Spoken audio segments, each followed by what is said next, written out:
Hello, students. I hope everybody is well and safe. In the last video, we discussed the introduction to Unit 2 of your paper titled Knowledge and Curriculum. We discussed the forms of knowledge and we introduced culture. We are going to begin by studying elements of culture now. There are total 5 elements of culture actually. Beginning with material culture, we are going to then study the next elements of culture, which are social institution, humans and the universe, aesthetics, and language. Now, first one, material culture. It refers to the objects or belongings of group of people, such as the stores or the physical structures where people worship. So it can be divided into two parts, technology and economics. Technology, as we all know, is the techniques or methods of making and using things. It includes the techniques used in the creation of material goods. It is the technical know how possession of people of a particular society. At the same time, economics is the manner in which people employ their capabilities and reap the resulting benefits. So, economics is included in the subject of production of goods and services, the distribution, means of exchange, and so and so. The second element of culture is social institution, again, very important. So, social institutions include families and educational institutions, political structures, and media.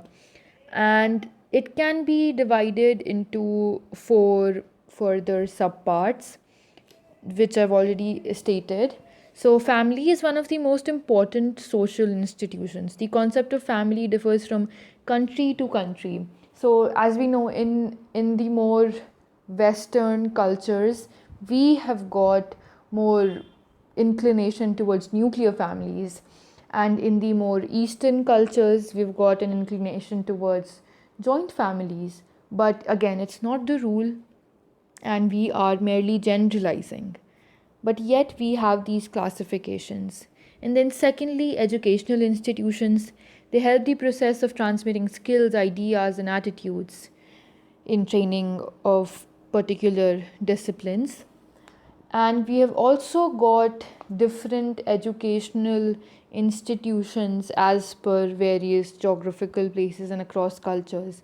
So they vary.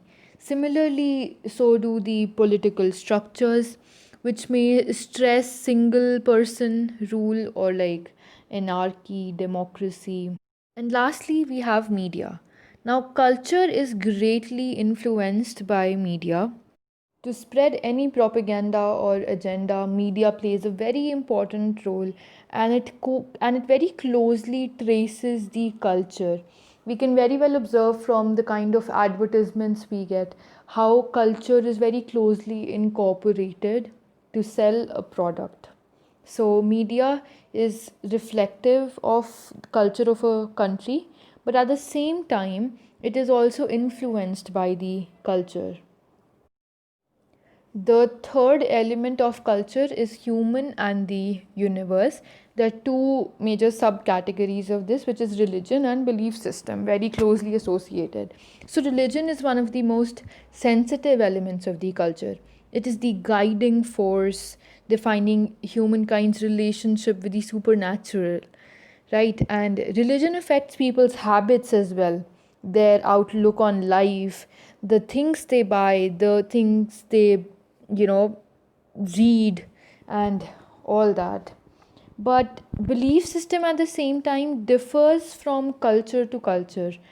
Too often one person's beliefs are another person's funny story, we can say. It is a mistake to discount the importance of myths and beliefs, superstitions, and cultural beliefs. The fourth major element of culture is aesthetics, which refers to the ideas in a culture concerning beauty and good taste, as expressed in the arts, music, drama, and dance. Aesthetics are of particular interest to the businessmen because of their role in interpreting the symbolic meanings of various methods of artistic expressions and standards of beauty in each culture. Very recently, these aesthetics have also been challenged, as in the standards of beauty have been recently challenged. For example, the very popular fairness creams, which are seen as a symbol of fake beauty standards and propagating racism, and that darker is not good, and so on. So, we all know about that from the media. Moving on, the last element of culture is language, again, very important. The importance of understanding the language of a country cannot be overestimated. The successful businessmen achieve expert communication, which requires a thorough understanding of the language as well as the ability to speak it. Language differs from culture to culture. Even if a country has a particular language all across it, but it may even have different dialects. So it is acing language is a very trivial task, but at the same time it is very important. People of various countries are very close to their language and they hold it as their most prized possession. Now, moving on, the next topic we are going to study is relationship between culture and education.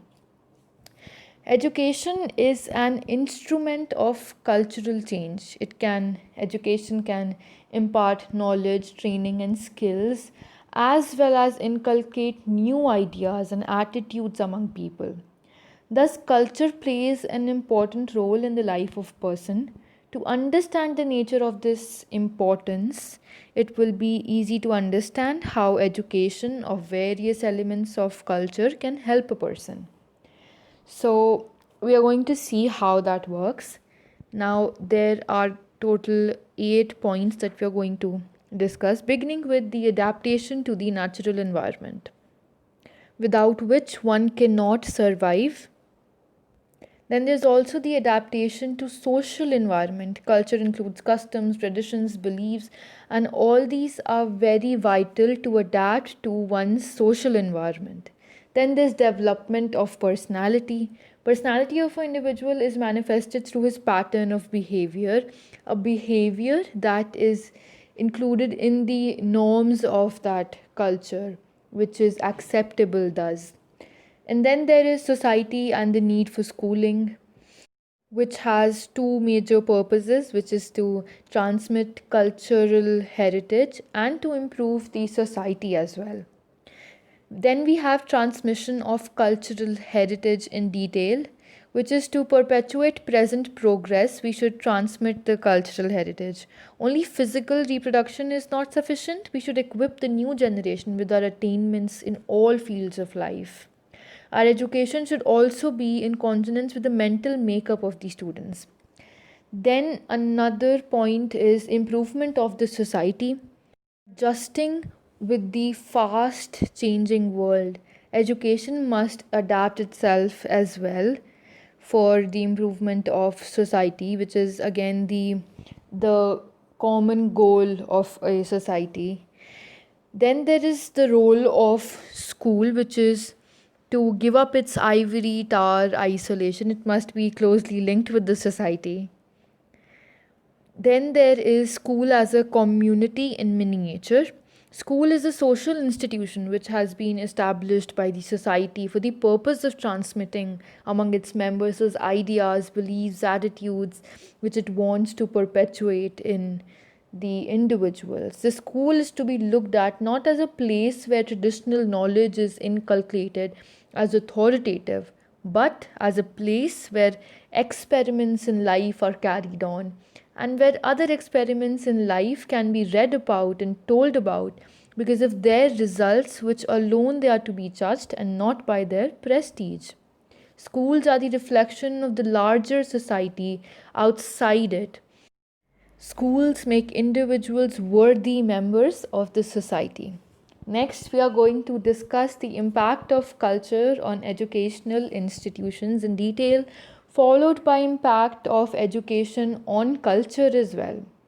We'll also discuss the role of culture in knowing and so on. I will repeat that you're welcome with all your doubts and queries anytime.